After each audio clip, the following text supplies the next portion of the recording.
Hello guys, மீண்டும் இன்னொரு நாளில் சந்திக்க முக்கியமாக எழுச்சி. நான் ரொம்ப நாள் வீடியோ போடலிங்க. ஸோ இப்படி ஒரு கண்டென்ட்டில் நான் உங்களுக்கு சந்திப்புன்னு எதிர்பார்க்கல.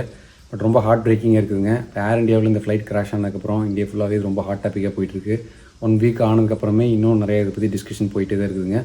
அன்லக்கீலி நம்ம ஆஸ் ஒரு இந்தியன் கண்ட்ரியாக ஒரு விஷயத்தை ஒரு மிஸ்டேக் நடக்கும்போது ஒரு பிளாக் பாக்ஸ் எடுத்து நம்மளே செல்ஃபாக அனலைஸ் பண்ணி அதில் இருக்கிற என்ன மிஸ்டேக்குன்னு குயிக்காக ஐடென்டிஃபை பண்ண முடியாதுங்கிற சுச்சுவேஷன் இருக்கிறத நம்ம எவிடெண்ட்டாக பார்க்க முடியுதுங்க. ஸோ செல்ஃபாக அனலைஸ் பண்ணுறதுக்கான கெப்பாசிட்டியே இந்த மூமெண்ட்டை ஒரு தருணமாக வச்சுட்டு நம்ம கண்டிப்பாக அந்த ஸ்கில்ஸை நம்ம ஊரில் டெவலப் பண்ணி இன்வெஸ்ட் பண்ணுங்க.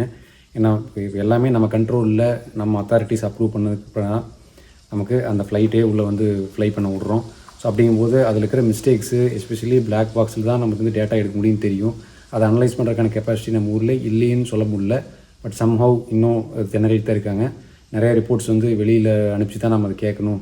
எஸ்பெஷலி இன்ட்ரெஸ்ட் ஓரியன்டாக அமெரிக்கன்ஸு ரொம்ப ஏற்கனவே போயிங் சஃபர் ஆகிட்டு இருக்குது அஸ் அ கம்பெனியாக.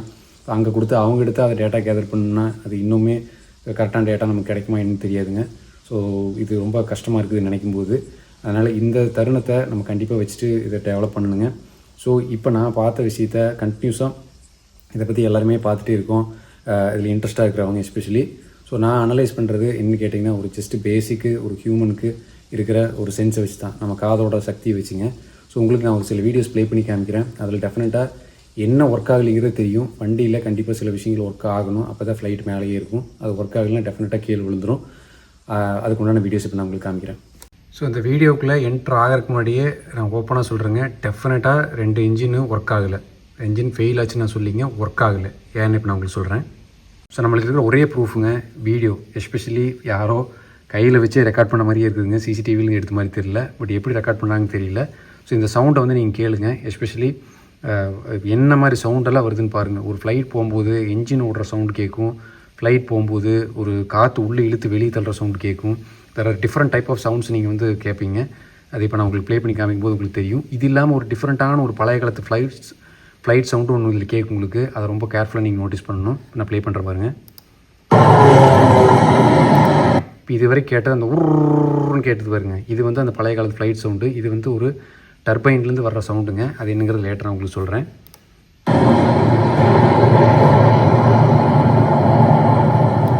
இப்போ இது வரைக்குமே உங்களுக்கு கேட்குறது அந்த டர்பைன் சவுண்டு மட்டும் தான் கேட்குது. இன்ஜினோட சவுண்டு நமக்கு கேட்கல. எஸ்பெஷலி அந்த உஸ்ஸுன்னு கொஞ்சம் கேட்குறது நம்ம இன்ஜின் சவுண்டுன்னு கூட ஏமாறலாம். பட் அது இன்ஜின் சவுண்டு இல்லைங்கிறது இந்த வீடியோ முடியும் போது உங்களுக்கு நான் புரிய வைக்கிறேன். ரொம்ப சைலண்ட் ஆகிடுச்சு பாருங்க.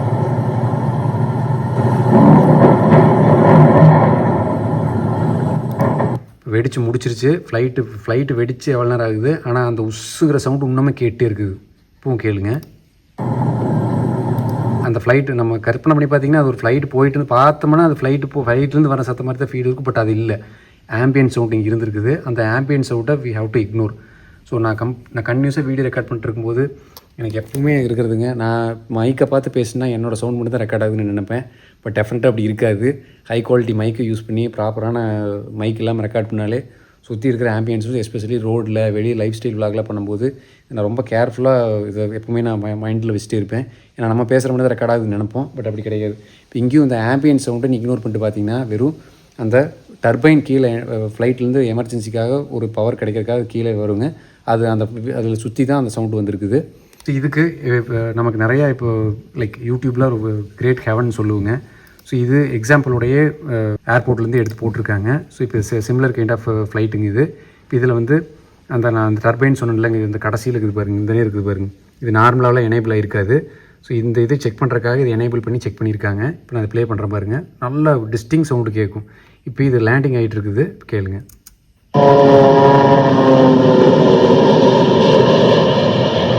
இப்போ அதே சவுண்டு கேட்டுச்சு பாருங்கள். உருன்னு கேட்டுச்சு பாருங்கள். உங்களுக்கு இன்னும் கொஞ்சம் முன்னாடி ப்ளே பண்ணி காமிக்கிறேன் பாருங்கள். இப்போ உங்களுக்கு லேண்ட் ஆகும்போது வெறும் அந்த காற்று சத்தம் மட்டும் தான் கேட்குது. என்ஜின் சத்தமாக கேட்கல பாருங்கள். உங்களுக்கு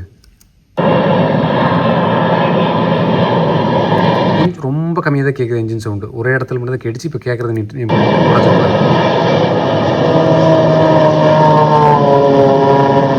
எஸ்பெஷலி அந்த ஊர்ன்னு கேட்குது பாருங்கள். அது இதுலேருந்து வர்றது. ஸோ அதனோட சவுண்டு தான் நமக்கு இங்கே நம்ம ஏர் இண்டியா ஆக்சிடென்ட்டான ஃப்ளைட்லேருந்து வந்திருக்கும். எஸ்பெஷலி ஒரு ஆங்கிள் தான் நல்லா கேட்குதுங்களா. இந்த சைடு ஆங்கிள் வரும்போது அந்த சவுண்டு நல்ல எக்கோ ஆகுது. டிஸ்டன்ஸில் போகப்போ அதனோட சவுண்டு குறைஞ்சிச்சு. பட் ஸ்டில் இதில் அந்த டர்பைன் ரன் ஆகிட்டு தான் இருந்து அதில் எந்த டவுட்டும் இல்லை. அது வந்து ரேட்னு சொல்லுவாங்க. ஸோ இப்போ இது டேக் ஆஃப் ஆன ஃப்ளைட்டோட சவுண்டு. இதை நீங்கள் கேளுங்க. இப்போ இதனோட சவுண்டு என்ஜின் சவுண்டோடு உங்களுக்கு கேட்கும். அது ரெண்டுக்கும் டிஸ்டிங் சவுண்ட் இருக்கும். ஒன்று என்ஜின் சவுண்டு கேட்கும், பின்னாடியே வந்து உஸ்ஸுன்னு காற்று தள்ளுற சத்தம் கேட்குங்க. உயின்னு வரும், அப்புறம் காற்று ஊக்கு தள்ளுற சத்தம் கேட்கும். பாருங்க ஒரு அப்படிங்க பாருங்க. இது வந்து என்ஜினோட சவுண்டு, 2 என்ஜினோட சவுண்டு உங்களுக்கு.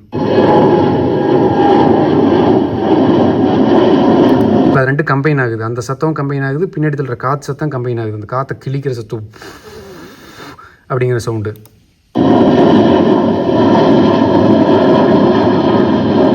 இதுதான் டேக் ஆஃப் ஆகிற சவுண்டுங்க. சேம் ஏர் இண்டியாவோட ஃப்ளைட் தான் இது. ஸோ அதே இது வந்து உங்களுக்கு லேண்ட் ஆகிறது நம்ம ஊர்லேயே ரெஃபரன்ஸ் இருக்குதுங்க. ஸோ இப்போ இந்த ஏர் இண்டியா ஃப்ளைட் வந்து லேண்ட் ஆகுது. இப்போ இதனோட சவுண்டு கேளுங்க.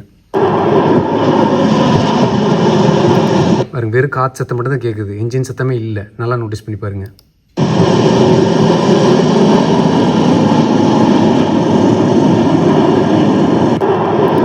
ஸோ இது லேண்ட் ஆக போகிற ஃப்ளைட்டு என்ஜின் சவுண்டே சுத்தமாக இல்லை, வெறும் காற்றை கிழிச்சிட்டு போகிற சத்தம் மட்டும் தான் கேட்குது.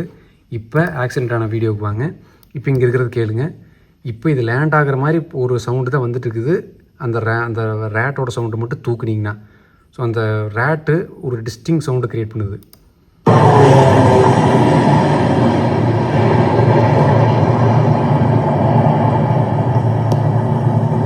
இங்கே போக அப்படியே டோட்டல் சைலண்ட் ஆகிருது பாருங்கள். ஏன்னா அந்த டிஸ்டன்ஸில் அந்த ரேட்டோட சவுண்டு கேட்கவே இல்லை. பட் இன்ஜின் இருந்ததுன்னு இன்ஜினோட சவுண்டு பவர்ஃபுல்லாக இருக்குங்க. எஸ்பெஷலி இங்கே கடைசியாக போக போக பைலட்டு இதை கண்டிப்பாக வேறு இடத்துக்கு டைவர்ட் பண்ணிடலாம், ஆக்சிடென்ட் ஆக போகுங்கிறது ஒரு தெரிஞ்சிருச்சு. இதை வேறு இடத்துக்கு டைவர்ட் பண்ணிடலாங்கிறது தான். இந்த வண்டி வந்து பார்த்திங்கன்னா ஒரு சைடாக சாஞ்சிருக்குது பாருங்கள், நேராக கொண்டு போகல. டெஃபினட்டாக ஒரு இடத்துக்கு திருப்பியிருக்காரு. உன்னை கொஞ்சம் திருப்பி இருந்தாங்கன்னா பக்கத்துலேயே மணல் இருந்தது, மேபி கொஞ்சம் பேர் தப்பிச்சிருந்துருக்கலாம், இன்னும் கொஞ்சம் பேர். பட் தேர் வெரி அன்லக்கி, ஒரு பில்டிங் மேலே போய் விழுந்துருச்சு. ஸோ வெரி வெரி சேட் டேங்க அன்றைக்கி. அது தவிர்க்க முடியாமல் நடக்கும். அது நம்ம ஹியூமன்ஸோட பவர் பயங்கர அன்பிலீவபிளாக இருக்குதுங்க. எஸ்பெஷலி ஏவியேஷன் இண்டஸ்ட்ரியில் நம்ம இது வரைக்கும் கண்டுபிடிச்சி வச்சுருக்கிற பண்ணிக்கிற விஷயம்லாம் அன்பிலீவபிளுங்க, மிராக்கிள்னு சொல்லலாம். எஸ்பெஷலி ஹியூமன்ஸோட பிரெயின் வந்து இந்த பாஸ்ட்டு 100-150 இயர்ஸ்க்குள்ளே இவ்வளோ ட்ராஸ்டிக்காக இம்ப்ரூவ் ஆகிருக்கிறது இப்போ பார்த்தா இருக்குங்க. So we are very capable. அதனால தான் வேர்ல்டே நம்ம கண்ட்ரோலில் கொண்டு வந்து அத்தனை ஸ்பீசிஸை கம்ப்ளீட்டாக டிஸ்ட்ராய் பண்ணிட்டோம். அது ரொம்ப வருத்தத்துக்குரிய விஷயம் கூட. ஏன்னா உலகமாக இல்லாமல் கம்ப்ளீட்டு மனுஷ உலகமாக மாறிடுச்சு. ஸோ சங்கரை எல்லாம் சங்கர் முருகேசனை வந்துட்டு கொஞ்சம் லாஸ்ட்டில் அதாங்க. So everyday I'm working harder. I want to work less, live better லைஃபுங்கிறது என்னோடய கான்செப்ட்டுங்க. பட்டு சம்டைம் எஸ்பெஷலி என்னோடய கரியர் ரீஸ்டார்ட் பண்ணியிருக்கிறேன். மறுபடியும் ஜீரோலேருந்து வர மாதிரி தான். எஸ்பெஷலி வேலையை விட்டு மறுபடியும் ஒரு பிஸ்னஸ் ஸ்டார்ட் பண்ணி அது கீழேருந்து க்ரோ பண்ணணுன்னா we have to learn lot of things. Daily நான் லேர்ன் பண்ணிகிட்டே தான் இருக்கேன். ஸோ ஒரு லேர்னிங்ஸுமே ஒரு குமுலேட்டிவ் ஸ்கில்ஸாக எனக்கு ஹெல்ப் பண்ணிகிட்டே இருக்குது. சவுண்டு பாருங்கள், பிஸ்னஸ்க்கும் பயங்கரமாக ஹெல்ப் பண்ணிகிட்டே தான் இருக்குது. So I am also growing. நான் வந்து கொஞ்சம் பேர் டச் விட்டு போனவங்க யாராவது பார்க்காம இருந்தீங்கன்னா சொல்கிறேன், சாரீ பிஸ்னஸ் ஆரம்பித்து பண்ணிகிட்ருக்குங்க. ஜஸ்ட்டு சும்மா ரீட்டைல் மாதிரி ஒரு மேனுஃபேக்சரோ இல்லை எங்கேயோ ஒரு கடையிலேருந்தோ வாங்கிட்டு வந்து அப்படியே வச்சு ஒரு ரீட்டைல் பர்பஸில் பண்ணல, ஒரு பிராண்ட் ஓரியன்டாக இல்லாத ஐடியாவை நிறையா விஷன்ஸ்க்கு நாங்கள் ஒர்க் பண்ணி க்ரியேட் பண்ணி ஒன்று பண்ணிகிட்ருக்குறோம். ஸோ நிறைய பேர் இது சாரீ விற்கிறத நினச்சிட்டு இருப்பாங்க, எஸ்பெஷலி எங்கள் ரிலேட்டிவ். பட் நான் வந்து அந்த ஃபோக்கஸில் பண்ணலிங்க. ஒன்றுமே ரொம்ப கேர்ஃபுல்லாக அட்டென்ஷன் கொடுத்து தான் பண்ணிகிட்ருக்குறோம். ஸோ அதுக்கு தான் டீமுக்கு உண்டான செட்டப்லாம் இருக்குங்க. எவ்ரி மிஷினுமே பயங்கர இன்வெஸ்ட்மெண்ட் தேவை. ஒன்று கூட நான் இதுவாகவே இன்வெஸ்ட் பண்ணுறது இல்லைங்க. மானிட்டர் எல்லாமே இது ஹைலி கேலிப்ரேட்டட் மானிட்டருங்க. இது ஒரு மானிட்டருமே 70,000 ஒர்த்துங்க. ஸோ இது ஏன் நான் லாஸ்ட்டில் சொல்ல விரும்புகிறாங்க, லைஃப் ஃபுல்லாக ஸ்ட்ரகிள் இருந்துகிட்டே தான் இருக்கும். பட்டு அதனால தான் என்னால் வீடியோவும் போட முடியல. ஹோப் நீங்கள் ரொம்ப நாளாக ஒரு மெசேஜாக தான் போட்டிருக்கணும். பட் சம்பவம் இன்றைக்கி I am able to connect with யூங்க நினைப்பேன் நான். பட் என்னோடய வேலையை வந்து கம்ப்ளீட்டாக இந்த மார்க்கெட்டிங் வேலையிலே இறங்க முடியும். எனக்கு யூடியூப் மேலே இந்த ஒரு நேச்சுரல் இன்ட்ரெஸ்ட் குறைஞ்சிருச்சு. பட் ஆஃபீஸ் வேலையில் எனக்கு டிசைனராக இருந்தேன். வீடியோகிராஃபிக்கும் ஆஃபீஸ் வேலைக்கும் ஒரு புள்ளி கூட சம்மந்தம் இல்லை. அதனால் கண்டினியூஸாக அப்லோட் பண்ணேன். பட் இப்போ அதுக்கு உண்டான ஒரு வேக்கன்சி க்ரியேட் ஆகிடுச்சு. பட் லக்கிலி நான் டீமை பில்ட் பண்ணிட்டேன். மேபி டீமுக்கு டைம் இருந்துச்சுன்னா நான் இது டீமை வச்சு ஹேண்டில் பண்ணி உங்களுக்கு நான் அப்லோட் பண்ணலாம். நல்லபடியாக போயிட்டுருக்குதுங்க எனக்கு லைஃப்பில். பட் இந்த மாதிரி மிஸ்டேக்ஸ் நடக்கும்போது பயங்கர மன உளைச்சல் ஆகுது. அதை நியூஸே பார்க்கக்கூடாதுன்னு நினச்சாலும் அவரால் சில விஷயத்தை தவிர்க்க முடியாமல் பார்க்குறோம். ஸோ ஹோப் நீங்கள் எல்லாம் நல்லா இருப்பீங்கன்னு நினைக்கிறேன். கமெண்ட் செக்ஷனில் கமெண்ட் பண்ணுங்கள். It's very happy. எஸ்பெஷலி நான் க்ரோ ஆகிறதுக்கு ஒருத்தவங்க க்ரோ ஆனாவே எல்லாம் பொறாமையாக இருக்கிற டைமில் ஒரு நெகட்டிவ் தாட்ஸே இல்லாமல் பயங்கரமாக ஒரு பாசிட்டிவ் தாட்ஸோடு நான் பிஸ்னஸ் ஸ்டார்ட் பண்ணும்போது எங்களுக்கு ஹெல்ப் பண்ணீங்க. ஸோ அந்த இனிஷியல் ஸ்டார்ட்டை வந்து நான் கரெக்டாக பிடிச்சிட்டு எந்த மிஸ்டேக்குமே பண்ணாமல் ரொம்ப கேர்ஃபுல்லாக க்ரோத்து கொண்டு வந்துட்டே இருக்குங்க நான் பிஸ்னஸ்க்கு. ஸோ அது ஒன் ஆஃப் த ரீசன் உங்கள் கூட என்னால் கனெக்ட் பண்ண முடியாமல் போகிறதுக்கு. But then and there I will try to connect with யூங்க. So stay tuned. இன்னொரு நாள் மறுபடியும் உங்களை நான் சந்திக்கிறேன். தேங்க்யூ. பை.